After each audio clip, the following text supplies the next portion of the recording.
I'm Amy, 32 female. I live alone in a city apartment that I bought with my own hard work, managing multi-million-dollar portfolios for a top finance firm. My life is a carefully constructed fortress of numbers and logic, a stark contrast to the emotional chaos of my family. For years, I was the silent benefactor behind my family's perfect image, the secret source of funding for my brother's self-made success. But one dinner, one toast, was all it took to make me decide to burn the whole facade to the ground. Before this story unfolds, I'd love to connect with you. Please let me know in the comments where you're watching from and what time it is in your corner of the world. It's amazing to see how far these stories can travel. The aroma of roasted chicken and rosemary potatoes hung heavy in the air, a familiar scent that used to mean comfort, but now felt like a well-rehearsed stage production. Sunday dinner at my parents' house was a weekly ritual, a command performance where we all played our designated roles. My father, John, a man whose hands were calloused from a lifetime in construction, sat at the head of the table like a king, surveying his domain. My mother, Helen, a retired nurse with a heart of gold and a blind spot the size of Texas, fluttered around him, ensuring his plate was always full and his glass was never empty.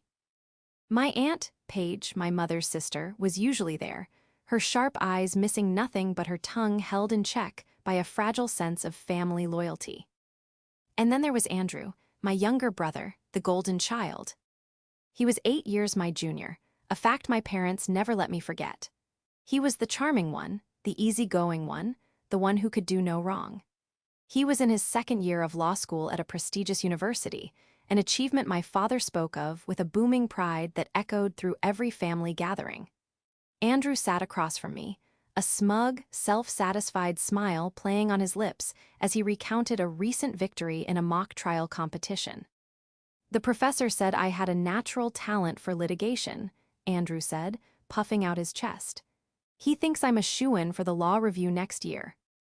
"Of course he did," my father bellowed, slapping the table with his palm, making the silverware jump. "You've got the brains, the guts, and the work ethic. You built this all on your own, son. No handouts, just pure grit. We're so proud of you." I felt a familiar knot tighten in my stomach.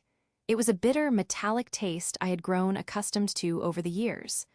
I looked at my brother, at his perfectly coiffed hair and his designer watch, a birthday gift from me last year, and I felt a wave of nausea. Built it all on his own. The words were a lie, a carefully crafted fiction that I was an unwilling accomplice in maintaining. For the past 2 years, since the day Andrew received his acceptance letter, I had been the silent, invisible force propelling him forward. Law school wasn't cheap, and my parents, living on a modest retirement income, couldn't possibly afford the steep tuition fees of his chosen institution. When the financial aid package came up short, Andrew had come to me, his eyes wide with a practiced sincerity. "Amy, I don't know what to do," he'd sighed, running a hand through his hair. "I worked so hard for this, it's my dream." I remembered the conversation as if it were yesterday. We were in my apartment, the city lights twinkling below. I had just closed a major deal at work, and the bonus was sitting comfortably in my bank account. I loved my brother, and despite the blatant favoritism he had always enjoyed, I wanted to see him succeed. "How much do you need?" I had asked, my voice calm and practical. He had slid a piece of paper across my granite countertop. The number was staggering. It represented a significant portion of my discretionary income, a sum that could have gone toward my own investments, my own future. But looking at his face, a mixture of hope and desperation, I had agreed. "I'll cover it," I had said, "but it stays between us. I don't want Mom and Dad to feel like they couldn't provide." It was a mistake, a critical error in judgment. I had framed it as an act of kindness to spare my parents' pride, but in reality I was enabling a lie. Andrew readily agreed, a flash of relief in his eyes that I now recognized as cunning. The arrangement was simple. Every semester, I would transfer $6,000 directly into his account to cover the tuition shortfall. It was a secret pact, a hidden current running beneath the placid surface of our family life.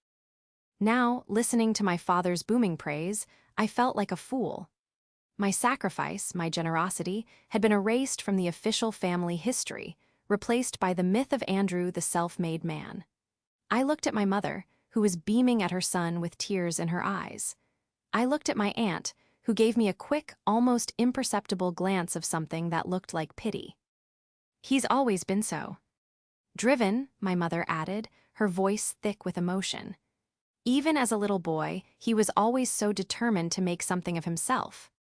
I took a slow sip of my wine, the red liquid doing little to soothe the fire in my gut. The charade was suffocating. I was an unwilling participant in a play where my brother was the star, and I was a nameless, uncredited stagehand working in the shadows. My financial contributions weren't just about the money. They were a tangible expression of my support, my belief in his potential. To have that support not only ignored, but actively denied, was a betrayal that cut deeper than I could have imagined. The conversation moved on, but I was stuck, replaying my father's words over and over in my head. No handouts. The phrase was a dagger, twisting in a wound I hadn't even realized was there. I had always been the responsible one, the practical one. I had worked part-time jobs all through high school and college, paid for my own education with a combination of scholarships and student loans that I had diligently paid off years ago. I had never asked my parents for a dime after I turned 18. My success was my own, forged through long hours, missed social events, and a relentless drive to be financially independent. Andrew, on the other hand, had always had a safety net. My parents had co-signed for his first car, paid his rent during his undergraduate years, and slipped him cash whenever he was a little short. My contributions were just the latest and most significant in a long line of bailouts. Yet, in their eyes, he was the independent one, the trailblazer. As my mother began clearing the plates, Andrew caught my eye and gave me a small, conspiratorial wink as if to say, "Thanks for keeping our little secret." In that moment, something inside me snapped. It wasn't a loud, dramatic break, but a quiet, seismic shift. The resentment that had been simmering for years finally reached its boiling point. The wink wasn't one of gratitude, it was one of complicity in my own erasure. He wasn't just accepting my money, he was thriving on the lie that it didn't exist. I excused myself from the table, my voice tight. I went to the bathroom and stared at my reflection in the mirror. The face that looked back at me was pale, my eyes dark with a mixture of anger and hurt. I had allowed this to happen. I had let my desire for family harmony override my own self-respect. I had funded the creation of a myth that diminished my own achievements while inflating his. When I returned to the table, my father was in the middle of another monologue about Andrew's brilliant future. "He'll be a partner in a top firm by the time he's 30, you watch," he declared. "He's got that fire, that's something special." I sat down, my hands clenched in my lap. The charade was over. I didn't know how or when, but I knew, with a certainty that chilled me to the bone, that I was going to bring the whole damn theater down. The secret that had bound me in silence was about to become the weapon of my liberation. The Sunday dinner was no longer a family gathering, it was the scene of the crime, and I was about to become the star witness. The drive home from my parents' house was a blur of red tail lights and simmering rage. The city, usually a vibrant tapestry of light and sound, felt muted, its energy drowned out by the storm raging inside me. I replayed the dinner conversation in my head, each word a fresh cut. My father's booming pride, my mother's misty-eyed adoration, Andrew's smug smile, it was a symphony of delusion, and I was done being the silent conductor. When I got back to my apartment, I didn't bother turning on the lights. I walked over to the floor-to-ceiling windows and stared out at the sprawling metropolis below. Each light represented a life, a story. For the first time, I felt a profound sense of isolation, not from the city, but from my own family. They saw me, but they didn't really see me. I was a supporting character in the Andrew show, my own life and accomplishments relegated to a footnote. The lie wasn't just that Andrew was self-made. The lie was that my contributions were insignificant, that my sacrifices were invisible. It was the lie that his success was more valuable, more worthy of celebration, than mine. I had spent my entire adult life building a career in a competitive, male-dominated industry. I had fought for every promotion, every raise, every ounce of respect. And for what? To be the secret benefactor to a brother who was lauded for a fiction I was paying for. The next morning, I woke up with a cold, hard resolve. The anger had not dissipated, it had crystallized into a plan. I went to my home office, the one I had furnished with the profits of a particularly successful quarter, and I powered on my computer. The first step was to cut off the funding. I logged into my online banking portal, my fingers flying across the keyboard. The next tuition payment was due. In 3 weeks, I had already set up the automated transfer, a recurring payment that was a constant, invisible drain on my finances. With a few clicks, the transfer was canceled. A small pop-up window asked for confirmation. "Are you sure you want to cancel this scheduled payment?" I clicked yes without a moment's hesitation. It was a small, digital act of defiance, but it felt monumental. It was the first domino to fall. A few days later, my phone buzzed. It was Andrew. I let it go to voicemail. He called again. I ignored it. Then came the text message. "Hey Amy, hope you're having a good week. Just wanted to check in about the tuition transfer. I think you forgot to set it up. It's due soon." The casual, entitled tone of his message sent a fresh wave of anger through me. Forgot to set it up. As if it were a minor oversight, a forgotten chore like taking out the trash. Not a significant financial commitment that I was making at the expense of my own financial goals. I didn't reply. I knew that silence would be more unnerving than any angry response. Let him sweat. Let him wonder. Let him feel, for the first time, the weight of his own responsibilities. The following Sunday, I skipped the family dinner. I texted my mother that I was feeling under the weather, a flimsy excuse that I knew wouldn't hold up to much scrutiny. My absence, I suspected, would create a vacuum, a space for the unspoken tensions to fester. Sure enough, my father called me that evening. His voice was gruff, a mix of concern and annoyance. "You okay, Amy?" Your mother was worried. "I'm fine, Dad, just a headache." "Well, your brother was asking about you. He said he's been trying to reach you, something about his tuition." Here it was, the opening salvo. I kept my voice neutral, detached. "Oh, what about it?" "He said you usually help him out with it. Said you haven't sent the money yet." The way he said it, "help him out," was so dismissive, so trivializing. As if I were slipping Andrew a $20 bill for gas, not funding a significant portion of his legal education. "I've decided not to make that payment this semester," I said, my voice as calm and steady as a stock market ticker on a good day. There was a moment of silence on the other end of the line. I could almost hear the gears turning in my father's head, the cognitive dissonance of trying to reconcile his image of the self-made son with the reality of my financial support. "What do you mean, you're not making the payment?" he finally sputtered. "What kind of sister are you? He's counting on you." "I'm the kind of sister who has been paying for his education for the past 2 years while you've been praising him for doing it all on his own," I shot back, the dam of my composure finally breaking. "I'm the kind of sister who is done funding a lie." The line went quiet again.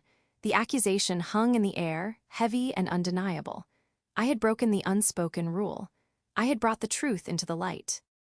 "I don't know what you're talking about," he said, his voice defensive. "Andrew is a hard worker. He's earned his success." "Has he?" I challenged. "Ask him. Ask him how he's been paying for a top-tier law school on a part-time job at the campus library. The numbers don't add up, Dad. I'm a financial analyst. I know numbers." I could hear my mother's voice in the background, a faint, worried murmur. My father's tone shifted from anger to confusion. He told us he had a scholarship. A scholarship. The lie was more elaborate than I had even imagined. They hadn't just ignored my contribution, they had replaced it with a more palatable fiction. Andrew hadn't just accepted my money, he had actively deceived our parents. The betrayal was deeper, more calculated than I had realized. "There is no scholarship, Dad," I said, my voice cold. "There's just me, and I'm done." I ended the call before he could respond. I sank into my chair, my heart pounding. The truth was out, at least to my father, but the war was far from over. I knew Andrew. He wouldn't go down without a fight. He would twist the story, paint me as the villain, the jealous sister trying to sabotage his success. And he did. The next day, I received a barrage of texts from him, each one more desperate and manipulative than the last. "How could you do this to me, Amy? You're going to ruin my life. I was going to pay you back, you know I was. You're just jealous. You've always been jealous of my relationship with Mom and Dad." The accusations were ludicrous, but they were predictable. It was the classic narcissist's playbook: deny, attack, and reverse victim and offender. I didn't respond to any of them. I was gathering my ammunition, preparing for the next battle. This wasn't just about the money anymore. It was about the truth. It was about reclaiming my own narrative. The lie had cost me more than just a fortune. It had cost me my place in my own family. And I was determined to get it back. No matter the cost. The golden child's pedestal was about to crumble, and I was the one who was going to kick it out from under him. The days following my phone call with my father were a study in strategic silence. My family, a unit that typically communicated in a flurry of daily calls and texts, went radio silent. It was an unnerving quiet, the kind that precedes a storm. I knew they were talking about me, just not to me. I imagined the hushed phone calls between my mother and Aunt Paige, the tense conversations between my father and Andrew. I was no longer a daughter or a sister. I was a problem, a variable that had disrupted their carefully balanced equation. This period of forced isolation gave me time to think, to move beyond the initial, white-hot rage and into the colder, more calculated territory of strategy. My brother's accusation of jealousy, while absurd, had a kernel of truth to it, though not in the way he intended. I wasn't jealous of his relationship with our parents. I was furious that the relationship was built on a foundation of lies, lies that I had unwittingly helped to construct. My professional life had trained me to be meticulous, to follow the data, to find the patterns hidden beneath the surface. I decided to apply that same skill set to my brother's life. If he had lied about the scholarship, what else had he lied about? My financial support had been the latest and most significant deception, but I suspected it was not the first. Andrew had always been adept at crafting a narrative that suited him, at bending the truth to fit his desired reality. My investigation began where all modern investigations do, the internet. I started with his social media, a carefully curated gallery of his perfect life. Photos of him studying in the hallowed halls of the law library, candid shots of him laughing with friends at trendy bars, a picture of him volunteering at a soup kitchen, a photo op if I had ever seen one. It was a masterclass in image management. But social media is a two-way street. I started looking at the accounts of his friends, the people he tagged in his photos. I wasn't looking for anything specific, just a crack in the facade. It didn't take long to find one. A friend of his had posted a series of photos from a spring break trip to Cancun the previous year. There was Andrew, front and center, on a yacht, a bottle of expensive champagne in his hand. The date stamp on the photo caught my eye. It was from the same week he had called me, his voice strained with worry, claiming he was so broke he couldn't afford to fix the brakes on his car. I had transferred him $800, no questions asked. Seeing him on that yacht, living a life of luxury on my dime, was a visceral gut punch. It wasn't just that he had lied, it was the casual, effortless nature of the deception. The Cancun trip was a breadcrumb, a clue that led me down a rabbit hole of his past expenditures. I had his bank account number from the tuition transfers.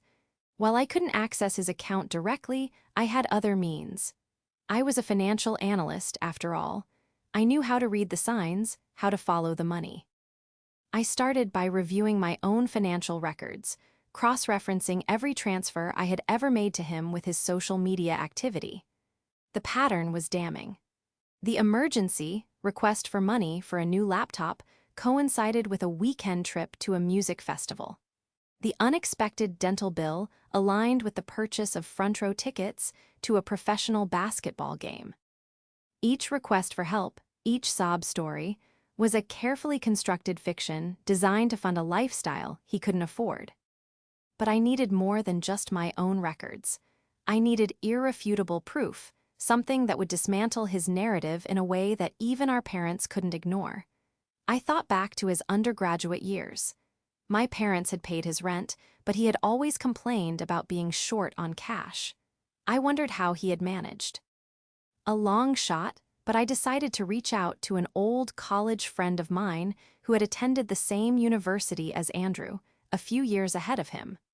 Her younger brother had been in the same fraternity as Andrew. It was a tenuous connection, but it was all I had. I met my friend, Sarah, for coffee. I was vague at first, just asking about her brother and his fraternity. Sarah, a gossip at heart, was more than happy to share. "Oh, that fraternity was a mess," she said, stirring her latte. "A bunch of rich kids with too much time and money on their hands. My brother got out after a semester. Couldn't stand the entitlement." I pressed on, my heart rate quickening. "Do you remember him ever mentioning my brother, Andrew?" Sarah's eyes lit up with recognition. "Andrew, short, dark hair, always wearing a smirk. Yeah, I remember my brother talking about him. He was the treasurer for a while. There was some kind of scandal, I think. Something about the accounts not adding up after a big charity fundraiser." "Bingo." "A scandal?" I asked, trying to keep my voice casual. "What happened?" "I don't remember the details," Sarah admitted. "But my brother said it was a big deal. The guy who came in as treasurer after your brother found a bunch of inconsistencies. I don't think anything ever came of it officially. Fraternities like to keep that stuff in-house, but your brother left the fraternity pretty quickly after that." It was the smoking gun I was looking for.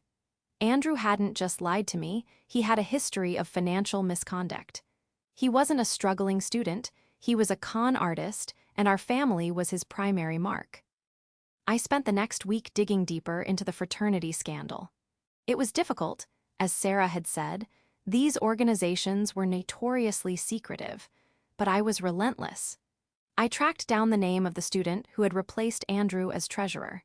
His name was Mark, and his LinkedIn profile said he was now working as an accountant in a city a few hours away. Taking a deep breath, I crafted an email to him. I was direct and honest. I told him who I was, that I was looking into some financial discrepancies involving my brother, and that I had heard he might have some information. I knew it was a long shot.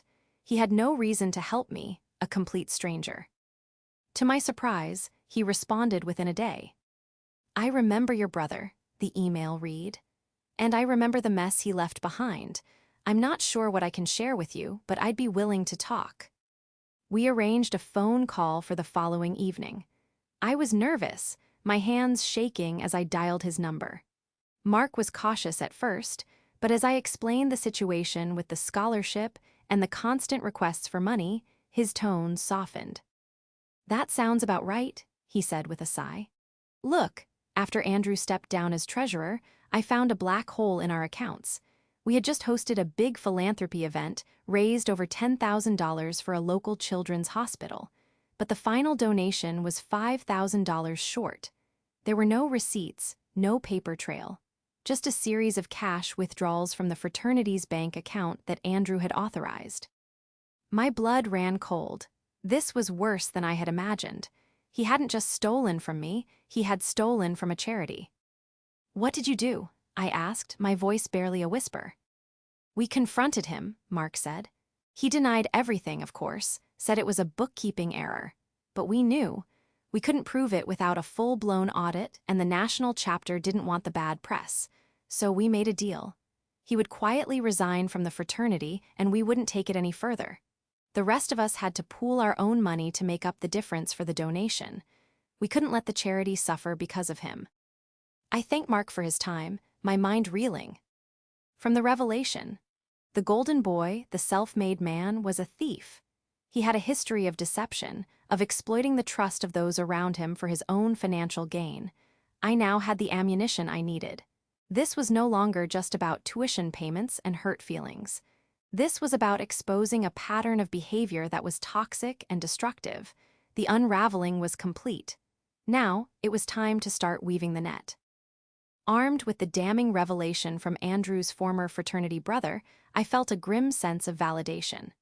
I wasn't the crazy, jealous sister. I was the one who had finally seen through the carefully constructed facade. But a phone call with a stranger wasn't enough. My family, particularly my parents, operated on a system of belief, not evidence. To truly dismantle the myth of St. Andrew, I needed more than a story. I needed a paper trail.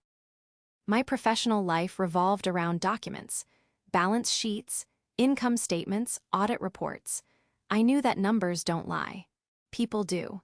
Andrew had been careless, arrogant in his belief that he could outsmart everyone, that his charm would always be enough to smooth over any inconsistencies. My job now was to translate his arrogance into a language my parents couldn't ignore: cold, hard proof. The first step was to organize the information I already had. I created a spreadsheet, my mind slipping into the familiar comfort of data analysis.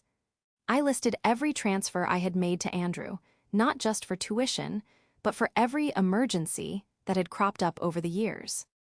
Next to each payment, I added a column for the reason he had given me, and another column for what I now suspected the money had actually been used for, complete with links to his social media posts as evidence. The Cancun trip, the music festival, the basketball tickets, it was all there, a digital diary of his deceit. But this spreadsheet, while compelling to me, was still my word against his. I needed third-party documentation. The fraternity scandal was the key. Mark had mentioned cash withdrawals.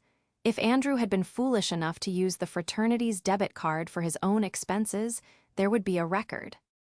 I contacted Mark again. I explained my predicament, that I needed something tangible to show my parents. I asked if he, by any chance, had kept any of the old bank statements or financial records from his time as treasurer. It was a huge ask.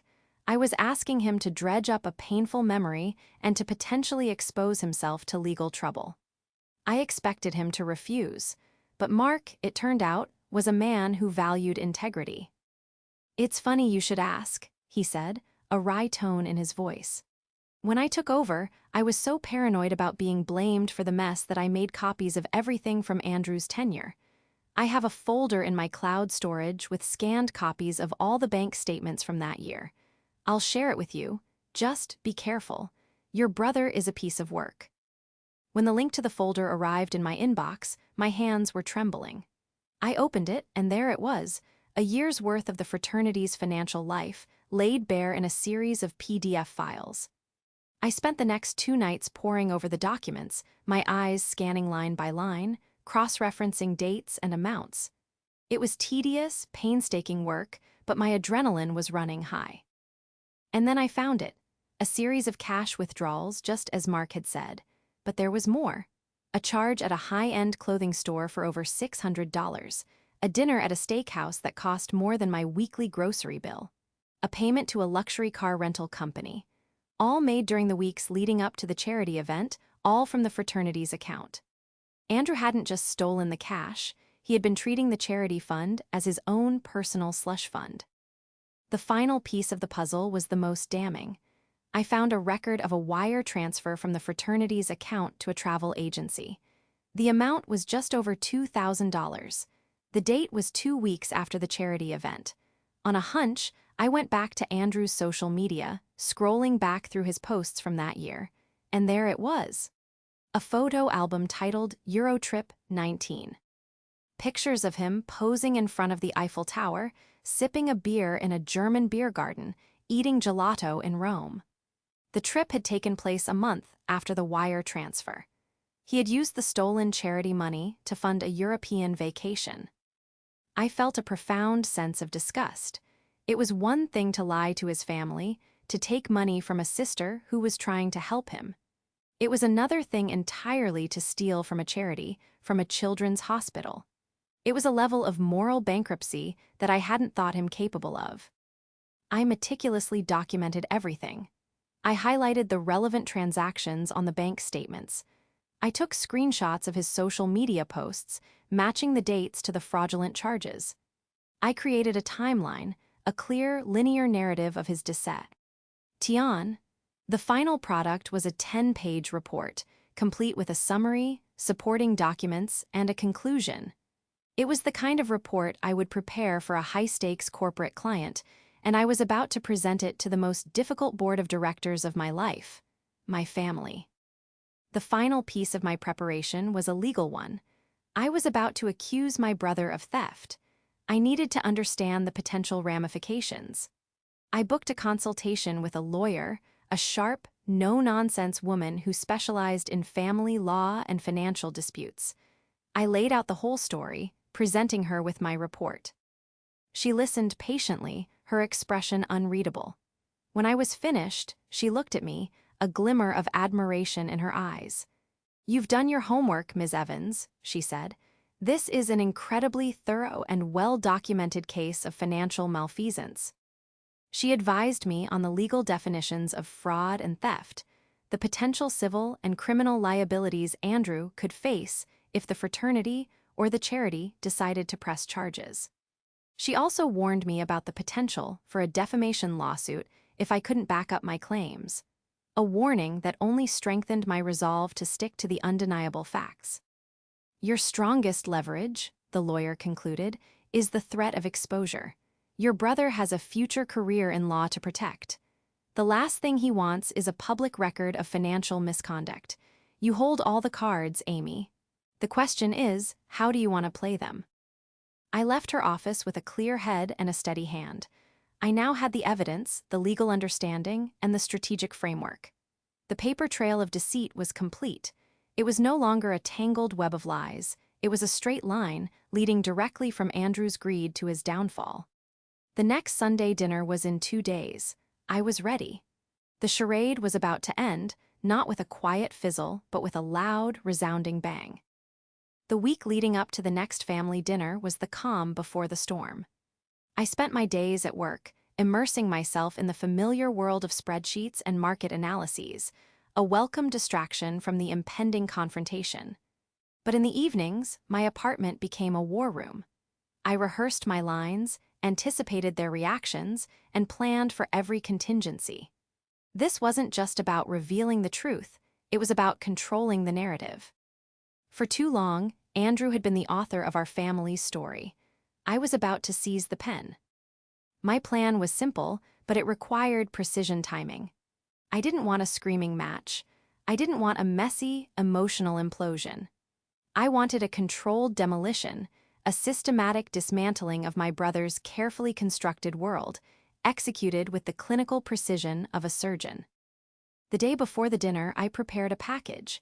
It was a simple manila envelope, but inside it contained the entirety of my investigation.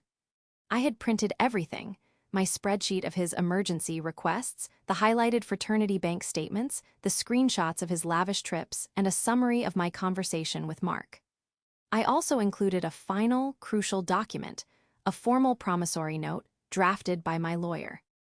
It was a legally binding agreement for the repayment of the $48,000 I had given Andrew for his tuition, plus the additional $7,200 for the various emergencies he had fabricated over the years. The total was $55,200.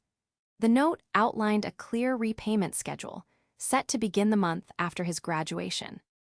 I made 3 copies of the package, one for my father, one for my mother, and one for my Aunt Paige. I knew that Paige, with her quiet intelligence and her position as a semi-objective observer, would be a critical ally. My parents were blinded by their love for their son. Paige was not. On Sunday, I arrived at my parents' house exactly on time. I was dressed in a simple, professional dress, my hair pulled back in a neat bun. I wanted to project an aura of calm, of control. As I walked in, the atmosphere was thick with unspoken tension. My mother greeted me with a strained smile, her eyes darting nervously between me and my father. My father sat in his usual armchair, a thunderous expression on his face. Andrew was already there, perched on the edge of the sofa, looking like a cornered animal. He refused to make eye contact with me. Aunt Paige was the only one who greeted me normally, giving me a warm hug. "Good to see you, Amy," she whispered, giving my arm a supportive squeeze. We sat down for dinner, the silence punctuated only by the clinking of cutlery against porcelain. My father, usually so boisterous, was ominously quiet. My mother tried to fill the void with small talk about the weather and a neighbor's new puppy, but her words fell flat in the heavy air. Finally, my father cleared his throat, the sound like a gavel calling a court to order. He looked at me, his eyes hard. "Amy, we need to talk about this situation with your brother. You've put him in a terrible position. He could be forced to drop out of school." I placed my fork and knife down, my hands steady. "I'm happy to talk about it, Dad," I said, my voice even. "In fact, I've prepared something to help facilitate the conversation." I reached into my bag and pulled out the 3 manila envelopes. I slid one across the table to my father, one to my mother, and one to Aunt Paige. "What's this?" my mother asked, her hand trembling as she reached for the envelope. "It's a summary of my financial relationship with Andrew for the past 4 years," I explained. "It includes bank statements, receipts, and a timeline of events. I think you'll find it very illuminating." Andrew's face went white. He shot me a look of pure venom. "What are you doing?" he hissed. "I'm providing clarity," I said, my gaze unwavering. "Something that has been sorely lacking in this family for a very long time." My father ripped open his envelope, his brow furrowed in anger. My mother opened hers with a sense of dread. Aunt Paige opened hers with a quiet, deliberate focus. For the next 10 minutes, the only sound was the rustling of paper. I watched their faces as they processed the information. My father's anger slowly morphed into confusion, then disbelief. My mother's eyes filled with tears, her hand flying to her mouth as she looked at the evidence of the stolen charity money. Aunt Paige's expression was one of grim, unsurprised sadness. "What is this, Andrew?" my father finally said, his voice a low, dangerous rumble. He held up a copy of the fraternity's bank statement. "It says here you spent $600 at a designer clothing store using the charity fund." Andrew stammered, his usual smooth demeanor cracking. It's a misunderstanding, a bookkeeping error." "And the trip to Europe," my mother whispered, her voice choked with tears.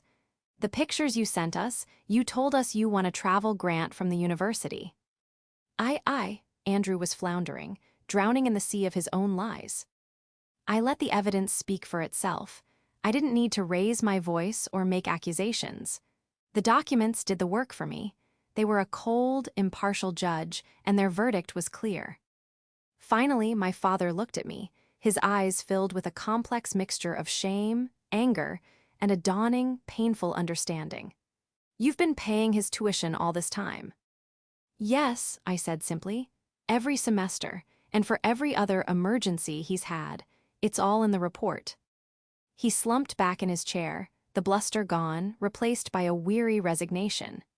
He looked at his son, truly looked at him, perhaps for the first time, not as the golden child, but as the deeply flawed man he had become. The revelation was orchestrated, not as an act of revenge, but as an act of truth. The silence that followed was not the tense, angry silence of before, but a heavy, mournful one. The family myth was dead. The charade was over. And in the wreckage, we were all forced to confront the uncomfortable truth of who we had become. The stage was now set for the final act, the declaration that would not only sever my financial ties to my brother, but would also redefine my role in the family forever. The aftermath of the revelation was a landscape of emotional debris. My mother was openly weeping, a quiet, heartbroken sound that seemed to suck all the air out of the room. My father, a man I had never seen look defeated, stared at the documents spread across the dining table as if they were the wreckage of a plane crash. Aunt Paige was looking at Andrew with an expression of profound disappointment. And Andrew, the golden child, the star of the show, was finally, irrevocably silent. The smirk was gone, replaced by a pallid, clammy sheen of fear. I let the silence hang in the air for a few moments longer, allowing the full weight of the truth to settle. The foundation of their world had been shattered, and they were all standing in the rubble. It was time for my declaration, the final, decisive move that would set the terms for the future. I cleared my throat, and all eyes turned to me. "As you can see," I began, my voice clear and steady, devoid of the anger that had been simmering for so long, "there has been a significant and long-term pattern of deception. This is not about a single lie or a single mistake. This is about a fundamental breach of trust." I looked directly at Andrew. "You didn't just lie to me, Andrew. You stole from me. You stole from a charity. And you built your entire life on a foundation of lies that you allowed our parents to believe." He flinched, but for the first time, he didn't have a clever retort or a manipulative excuse. He was exposed, stripped bare of his defenses. I then turned my attention to my parents. "And you," I said, my voice softening slightly, but still firm. "You were so invested in the story of the self-made son that you refused to see the truth that was right in front of you. You praised his grit while I was the one paying his bills. You celebrated a fiction because it was easier, because it was the story you wanted to believe." My father had the grace to look ashamed. He opened his mouth to speak, but I held up a hand. "I'm not done." I reached into my bag one last time and pulled out the promissory note. I slid it across the table to Andrew. "This is a legally binding document," I explained. "It details every dollar I have given you under false pretenses. The total is $55,200. It outlines a repayment plan that will begin 1 month after you graduate from law school. You will sign it, or I will walk out of this house and never look back. And I will also forward this entire file of evidence to the dean of your law school and to the State Bar Association. Your career in law will be over before it even begins. The choice is yours." The threat was audacious, brutal even, but it was necessary. It was the only language he would understand, the language of consequences. Andrew stared at the document as if it were a venomous snake. He looked at our father, a desperate, silent plea in his eyes. But my father, for the first time, did not come to his rescue. He simply shook his head, a look of weary disgust on his face. "You made this bed, son," he said, his voice gravelly. "Now you have to lie in it." My mother sobbed harder, but she didn't intervene. Even she, in her state of heartbroken denial, seemed to understand that a line had been crossed, that this was a reckoning that could not be avoided. With a trembling hand, Andrew reached for a pen. He read the document, his face a mask of disbelief. He had never faced a real consequence in his life. He had always been protected, laid out, forgiven, but that was over. He signed his name at the bottom of the page, the ink a stark, black testament to his downfall. I took the signed document and placed it carefully in my bag.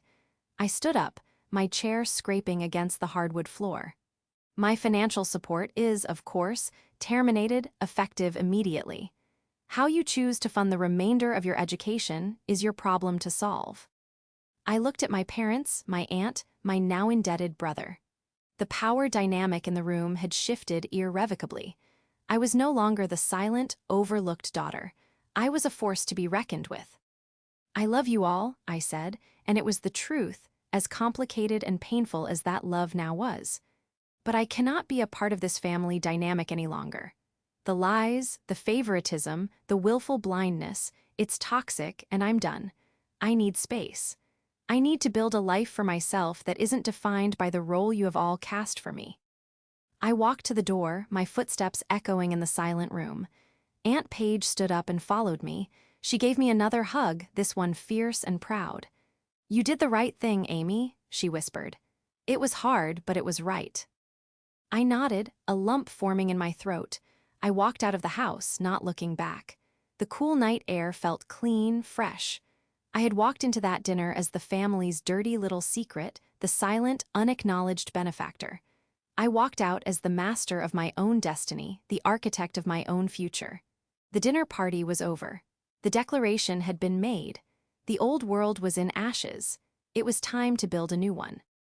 The weeks and months following that fateful dinner were a period of profound and unsettling change.